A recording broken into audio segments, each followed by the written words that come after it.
설 연휴 잘 보내고 계십니까? 내일이 설입니다.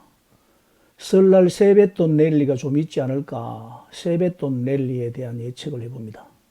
산타 랠리보다는 세뱃돈 랠리가 더 현실성이 있을 것 같은데 살짝 기대를 해보기도 합니다. 여러분들은 투자 시장에서 가장 큰 충돌이 뭐라고 생각을 하십니까? 강세장과 약세장에 대한 판단의 충돌일까요? 아니면 매수자와 매도자의 충돌일까? 저는 조금 다르게 봅니다. 투자 시장에서 가장 큰 충돌은 가격의 충돌이 아니라 시간의 충돌이라고 생각을 합니다. 시간 선호에 대한 충돌이라고 할까요? 장기 투자자와 단기 투자자 간의 가치와 철학의 충돌입니다. 같은 차트를 보고 같은 뉴스를 보고 같은 자산을 보고 있는데도 한쪽은 환호할 수가 있고 한쪽은 절망할 수도 있습니다. 같은 하락을 보면서도 누군가는 끝났다라고 말할 수 있고 누군가는 기회가 왔다라고 생각할 수도 있습니다. 왜 이런 일이 벌어질까요? 누가 맞는 걸까요? 오늘 영상에서는 이 감정의 문제가 아니라 구조적으로 합리적으로 장기 투자자와 단기 투자자의 시각 차이를 설명드려 보려고 합니다. 가장 먼저 출발해야 할 지점은 투자의 목적입니다. 단기 투자자에게 시장은 수익을 만드는 공간입니다. 가격이 오르느냐 내리느냐 그 방향성과 속도, 이 변동성 자체가 돈이 되는 구조입니다. 그래서 단기 투자자에게는 변동성이 클수록 기회가 많습니다. 시장이 요동칠수록 먹을 것이 많아진다는 말입니다. 마치 파도가 높아질수록 서퍼가 흥분하는 것과 같습니다. 반면 장기 투자자에게는 시장이라는 것은 수익을 만드는 공간이 아니라 가치를 축적하는 시간입니다. 가격 변동은 부차적이고 자산의 구조적 성장, 희소성, 채택률, 네트워크 효과 이런 것들이 더 중요하다는 말입니다. 그래서 장기 투자자는 시장을 파도로 보지 않습니다. 조류로 봅니다. 파도는 매일 매순간 출렁이지만 조류의 방향은 쉽게 바뀌지 않습니다. 여기서 이미 시각 차이가 발생을 합니다. 저는 한 편의 영화를 언급하고 싶습니다. 빠삐용이라는 영화입니다. 탈옥수 빠삐용은 섬에서 탈출하기 위해 끊임없이 바다를 관찰합니다. 처음에는 파도를 이용하려고 합니다. 파도가 높이 치는 순간 코코넛 자루를 던져보지만 절벽에 부딪혀 산산이 부서집니다.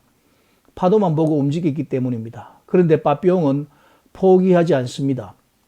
매일 바다를 관찰했습니다. 그리고 어느 순간 하나의 흐름을 발견합니다. 파도가 아니라 그 아래에서 섬 밖으로 밀어내는 조류의 흐름을 발견하는 것입니다. 그리고 깨닫습니다. 파도를 타면 죽지만 조류를 타면 나갈 수 있다. 그는 파도가 아니라 조류의 타이밍에 몸을 던집니다. 그리고 탈출에 성공합니다. 여러분, 단기 투자자는 파도를 타려는 사람입니다. 출렁임을 보고 타이밍을 잡습니다. 하지만 장기 투자자는 조류를 보는 사람입니다. 파도가 아무리 거칠어도 조류의 방향을 놓치지 않는다면 결국 바깥으로 나간다는 것을 알기 때문입니다. 결국 여기서 중요한 것은 시간을 바라보는 단위 자체가 다릅니다. 단기 투자자는 분봉을 보고 시간봉을 보고 일봉을 봅니다. 그리고 뉴스 속보를 봅니다. FOMC의 발표 내용을 보고 CPI 그리고 ETF 자금 유입, 거래소 유입량 이 모든 것이 당장의 가격에 영향을 주기 때문입니다. 반면 장기 투자자는 시간봉이나 일봉을 거의 보지 않습니다. 아니 보지 말아야 합니다. 정확하게 말하면 보기는 하되 참고만 하는 것입니다.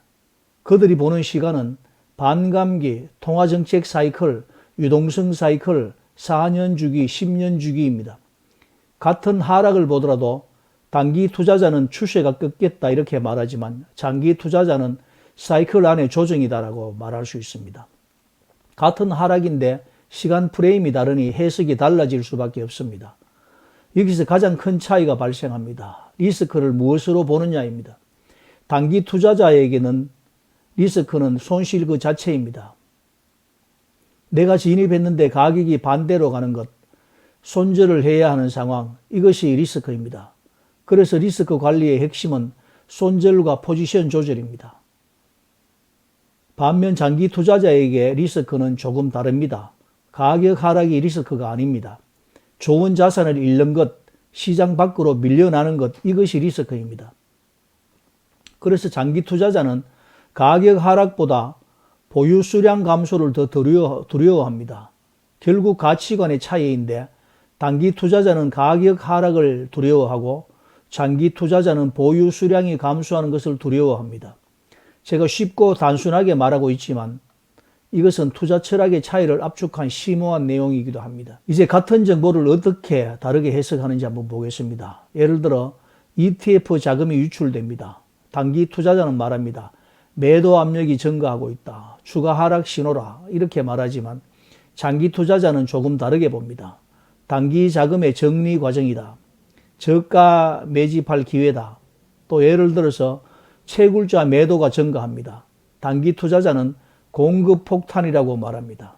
장기 투자자는 운영비 정상 구간이라고 생각을 합니다. 같은 데이터인데 해석이 완전히 다르다는 말입니다. 왜냐하면 단기 투자자는 가격 영향 중심이지만 장기 투자자는 구조 영향 중심으로 보기 때문입니다. 단기 투자자는 시장과 싸우려고 합니다. 그래서 시장과 이기려고 합니다. 타이밍을 잡으려고 합니다. 그래서 늘 긴장 상태일 것입니다. 반면 장기 투자자는 시장과 싸우지 않습니다. 시장과 동행하려고 합니다. 시간을 내 편으로 만들려고 합니다. 그래서 심리 구조가 완전히 다릅니다. 단기 투자자는 판단이 빠른 대신에 소모가 크고 장기 투자자는 판단이 느린 대신 소모가 적습니다.